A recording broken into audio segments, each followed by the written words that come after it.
Hi. Ooh. What's up? Okay.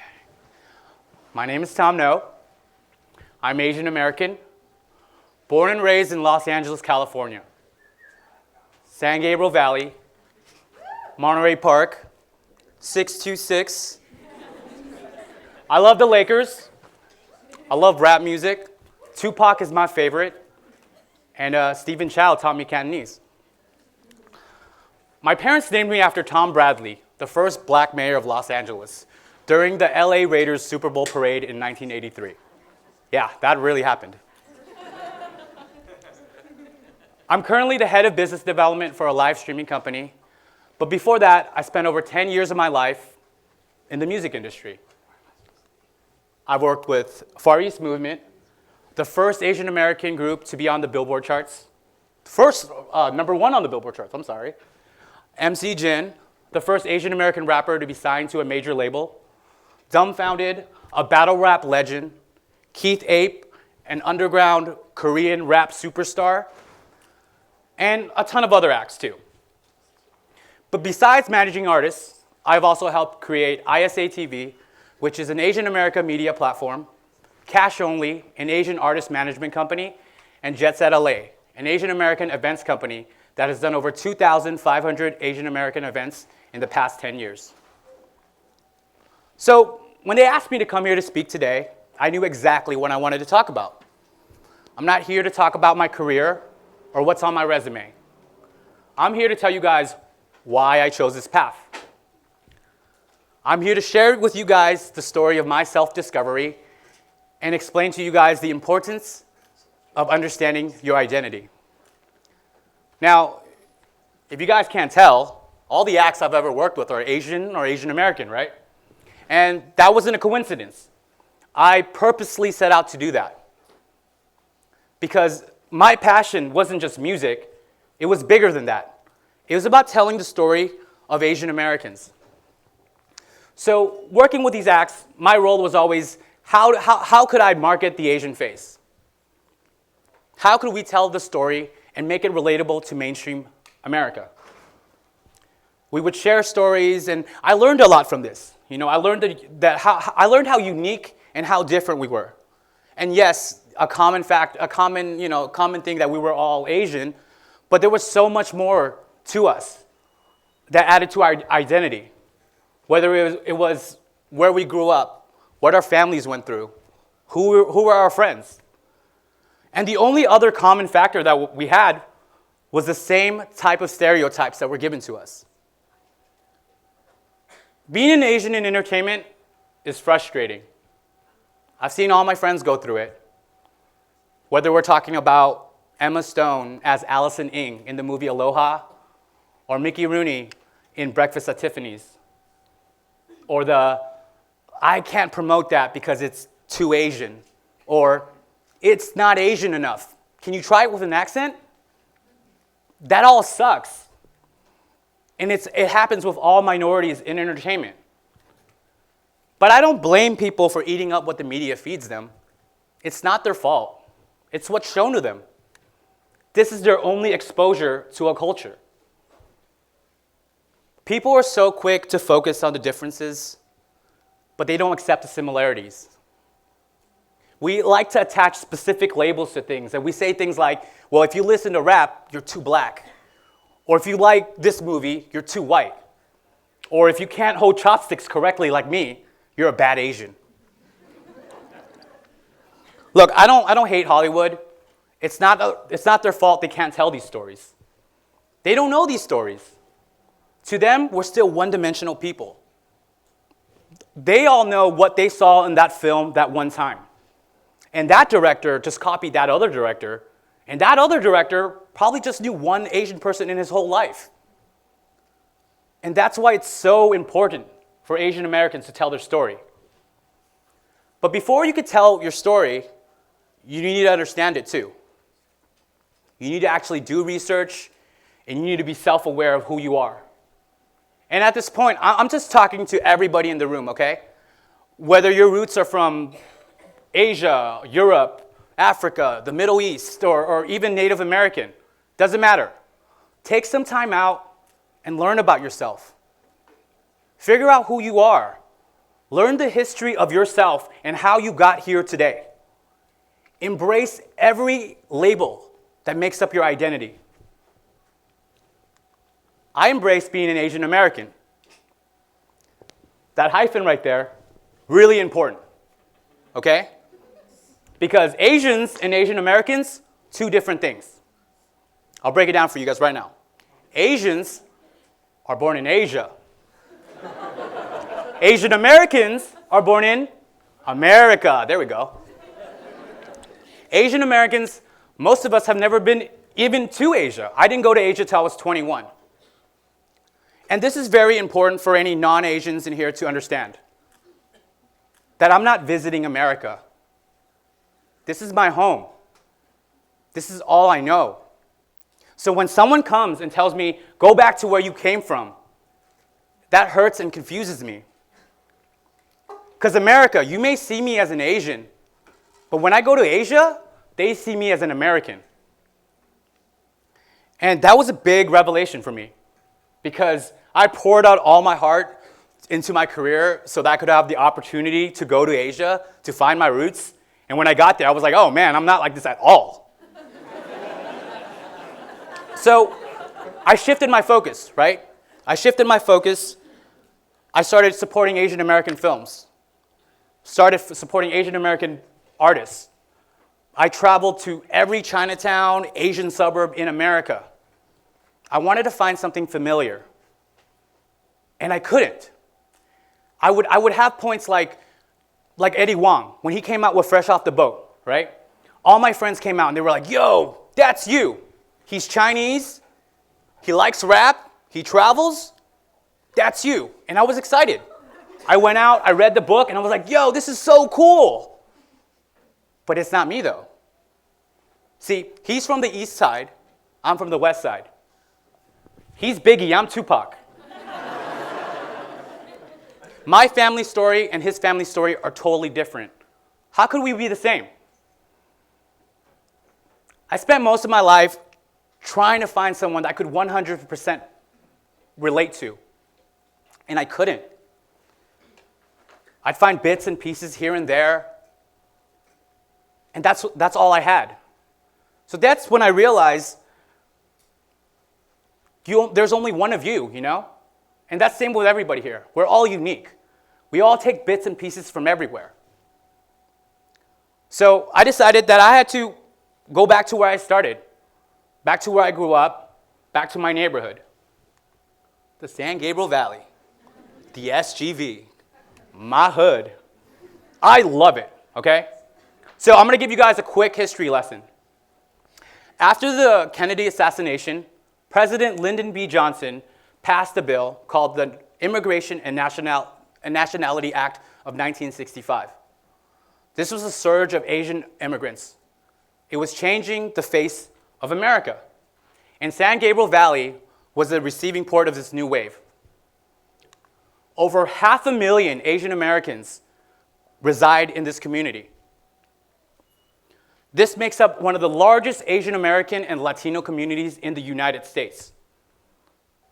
So when I went back to my neighborhood, I started hanging out with my friends, you know, my Mexican friends, my Chinese friends, my Vietnamese friends, my Cambodian friends. And, you know, I shared my story of my travels, and I asked them questions that they've never been asked before, like, how did your family get here? And what are you about? Like, how many brothers do you have? Things that we don't ask our friends. And I realized that one thing that we had all in common was that we had an immigration story. And everybody does. Everybody has an immigration story. Everybody has a story of how we got here today, whether it happened this century or last century. And this was the thing that I figured out that we could find familiarity in. There's so many stories that we don't understand, that we don't research. And I do this because I love history. There's things like the Khmer Rouge that the Cambodians went through. I'm sure a lot of people don't know about that story. Or the Irish potato famine that happened in 1845 that brought over 1.5 million Irish women, men, and children and killed over 2 million in Ireland. Or that in 1892, Ellis Island opened up, and it was the hub for all newly arrived immigrants. And that it's estimated that 40% of all US citizens can trace at least one ancestor back to Ellis Island. And that was awesome, and that's so great. But Asian Americans, we are new to this country. And yet a lot of us, we don't know our story. We try so hard to blend in, and I get that. We try so hard to blend in, but we don't research. We don't figure it out. We all group ourselves together by saying, well, we came over here for a better opportunity. Well, of course you did. But why? That's so broad. How can you shorten your family history like that? That is one of your many labels. There was a stipulation with the Immigration Act that all post-1965 immigrants had to be either well-educated, upper middle class, and they all migrated over here in family units, except for one group, the post-1975 Indo-Chinese refugees. Now, I'm going to talk to you guys about immigrants and refugees, okay? Not the same thing. Many people might think that, but it's not, okay? Immigrants choose to relocate to another country for better opportunities and to be closer to family. This is a choice. Refugees are forced to relocate due to fear of persecution because of war, politics, or religion. This is not a choice. Asian immigrants, they come over, they have a little bit of money, upper middle class. They have tiger moms. They can afford tutors. They're the model minority that we all see on TV. The Asian refugees, we lost everything during the war. We escaped communism. We have family members that have mental illnesses because we lost family members. And to this day, we're still living in poverty. So this is where I start my family history. For 20 years, I didn't know if I was Vietnamese or Chinese. I was confused. My last name is Ngo, which is a Vietnamese last name, but my parents kept telling me I was Chinese. Didn't understand it. All my friends, they would try to help me out. They would be like, oh, what language do you speak at home? And that was difficult too, because I can understand Cantonese, Mandarin, and Vietnamese. And I can speak a very rare, not used anymore dialect of Chinese from the island of Hainan. Useless, pretty much. I can say things like, Sick Tang, I'm Sick Gong, which is Cantonese for I can understand, but I can't speak. 可以听不可以讲, which is Mandarin for I can understand, but I can't speak. Big nghe không biết nói, which is Vietnamese for I can understand, but I can't speak. And with Hainanese, I've only met 8 people in my whole life that can actually speak this language, and 5 of them are over the age of 65.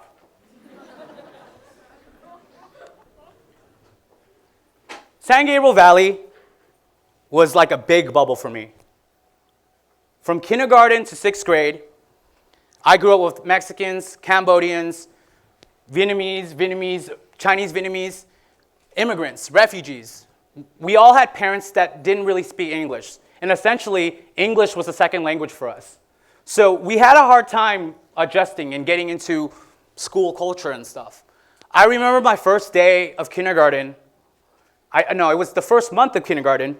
And I ran up to my teacher and I was like, Miss Mitchell, I need to Aussie. And she had no idea what I was saying. And I didn't know I wasn't speaking English too at the time. And I kept going, Mrs. Mitchell, I need to Aussie. And she was like, Tom, go sit down. And I couldn't do it anymore, so I just ran straight to the restroom. And that day, Miss Mitchell learned that Aussie is Cantonese for number 2. But I got better, okay? I did well in school. Like, I was a smart kid. I excelled in school. A lot of it was from my dad. When I went to junior high, it was a 7th and 8th grade middle school, Garvey Intermediate. This is where all the refugee kids came from. They went here, all the same people, Chinese, Vietnamese, Cambodian, Laos, Mexican kids. And this was where everything kind of changed, you guys.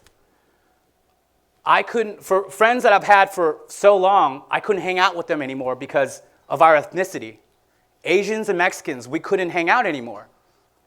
My friends were getting jumped into gangs because these older gang members needed young kids to join their gangs. And we didn't understand what we were doing. We just did it because that's what we're told of us, right? This was 1998, 1999. Tupac has just passed away. Bone Thugs and Harmony, gangster rap influenced our whole neighborhood. And it did because that was us. It was minorities trying to get out of the hood. And San Gabriel Valley was the epicenter for Asian gangs. This is the only community that has ever had an Asian gang unit in the US. This was my Asian America. This was the Asian America that I grew up with, that wasn't shown on TV, and I don't know why. So all the cool Asian kids in middle school were all affiliated with gangs. And all my friends, they ended up joining them. And I remember the first week of 7th grade, one of my best friends, who ended up locked up for most of his teen life, really smart guy too, came up to me after school and was like, hey Tom, we're gonna go play basketball with the other guys. And I just looked at him and was like, yo, I don't think my mom's gonna be cool if I join a gang, man. And that was the last time I ever spoke to him again. High school was a little different. I didn't like high school. My parents forced me to go to another high school away from my junior high friends, where I met a new set of Asian Americans, Japanese Americans, Chinese Americans, middle-class families. They weren't really super rich, but I grew up in a one-bedroom apartment with 5 people. This was really different for me. I had no identity. I went from having friends in gangs to friends with tiger moms. My mom was still telling me I was Chinese even though I had a Vietnamese last name. And I didn't understand why I was Chinese and I was poor and my Chinese friends had money and they could afford SAT classes. And I was still wearing the same pair of Payless running shoes for 5 years. I was frustrated. I didn't get it. I didn't have any friends that related with me. All my friends were at the other school. What could I do? I honestly just gave up. I didn't care anymore. At 18, I got arrested. It was a pretty big part of my life. I've never really talked about it. My mom would probably be pretty mad if she knew I was talking about this in a crowd of people. But it was a big change in my life. It was when I got to really self-reflect on everything, on my problems at home, my problems at school, my personal life. And I knew I had to make a change. I didn't know how. So when I got out of prison, things started turning up though, so it's okay, guys. I started throwing parties. I got into music, and I met Far East Movement, who are like my older brothers, who helped me out. And I started on this journey of self-discovery. Now, fast forward to however now, right? Fast forward, I'm figuring out that a main component of my identity is actually with my family. With my family. I started going home. I started to hang out with my parents more. I started hanging out with my brothers more. I wasn't as embarrassed anymore to stay home and talk to them. So my last name is, but my real last name is Wu. The story starts with my grandparents from both sides. Both my grandparents are from Hainan, China, which is kind of like the Hawaii of China. And it was in the South China. And at that time, poverty was crazy. There was no food, no work. People were dying. And at that time, Chinese people started immigrating over to the French Indochina, which right now it's called Laos, Cambodia, and Vietnam. So they immigrated over. My That's my grandpa over there. My grandpa over there, he immigrated over to Vietnam, started a business, and he did really, really well. That's my grandma, and that's my grandma and me over here. My grandma's a gangster, okay? At 12 years old, she went to Vietnam by herself to support, to raise money, and she didn't see her mom again until she was 55. I can't even imagine that. So all these Chinese people, they were immigrating over to Vietnam, and at that time, you know, like, I don't know if you guys know, for me, I was just, I was ignorant. I thought Chinese people and Vietnamese people got along, but they didn't. The Vietnamese people thought that the Chinese people were taking their money. They were coming in, like taking their jobs, and they were frustrated. So in 1956, the Vietnamese government created a bill which meant that all Vietnamese citizens had to have a Vietnamese last name, regardless of their ethnic origin. And if you wanted to have a running business, you had to be a Vietnamese citizen, unless you liquidated your business and gave it to another Vietnamese citizen. So my grandpa decided, I'm going to change my last name from Wu to Ngo. This is my dad. I made a fake Drake album cover. That's where it's from. It's my dad. My dad is one of my favorite people in the world. We butted heads a lot. But I really honestly believe that if he had the opportunity to be in America, he would have probably been an engineer or something. He can read, write, speak fluently Mandarin, Cantonese, Vietnamese. He's a great writer in all those languages. He can speak English. He can kind of speak Spanish. And he loves history. Anytime I ask anything about history or politics, he can give me an earful. And that's one of the few times we talk, you know? This is my mom. I'm a big mama's boy. I love my mom. I think she was kind of a hippie or something. She was very didn't tell me much, but I know she was a singer and dancer. And my grandma said she was full of spirit. And I think because she didn't tell me much, I think she partied a lot for some reason. I think that's where I got it from. I don't know. But I love her.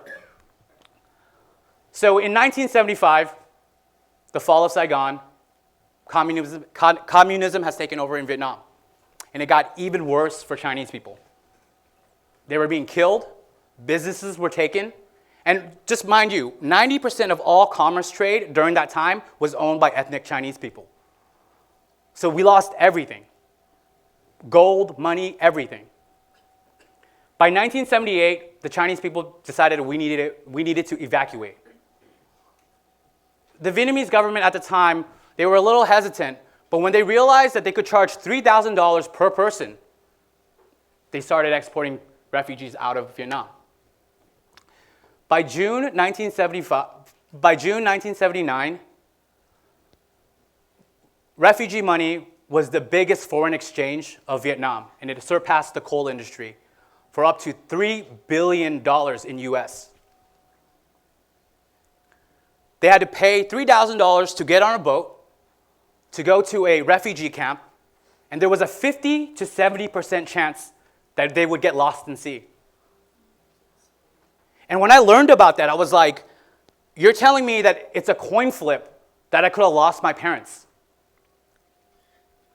Don't worry, it gets good right here. My mom and dad met on a boat going to Hong Kong to a refugee camp. My mom gets seasick a lot, and my dad actually went up and he, started spitting game. And he was helping her out, and when they landed in Hong Kong, they left and they dated for 6 months in Hong Kong. And my mom, after 6 months, my mom relocated over to LA and my dad to Chicago. And it didn't take that long for my dad to go to LA and look for my mom. I don't know how he did it without Facebook, but I'm really glad he did. I feel 1,000 times closer to my parents knowing this story. And I know there's still a lot that I still can't pull from them because, it's hard, Parents want to seem invincible for their kids. And I get that, and I do. But I feel 100 times closer to them, knowing that they also went through discrimination, being Chinese in Vietnam. So I called my dad the other week, and I asked him, hey, Dad, like, when you came to America, why didn't you change your last name back to Wu? I mean, ethnically, we're Chinese. Our last name actually labels us as Vietnamese people. And my mom, she's done the same thing during high school. She would be like, oh, change your last name. And at that time, I didn't know this whole story. So I had worked so hard on figuring out a cool way to explain my last name. I'd be like, hey, I'm Tom No. The G is silent, because real G's move in silence, like lasagna. But my dad had a way better story. He told me that this is part of our family history.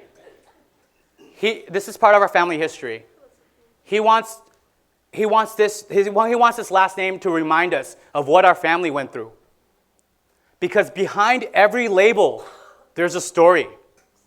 And you need to understand that label to understand that story. See, labels, they're usually a bad thing, right? And I get that.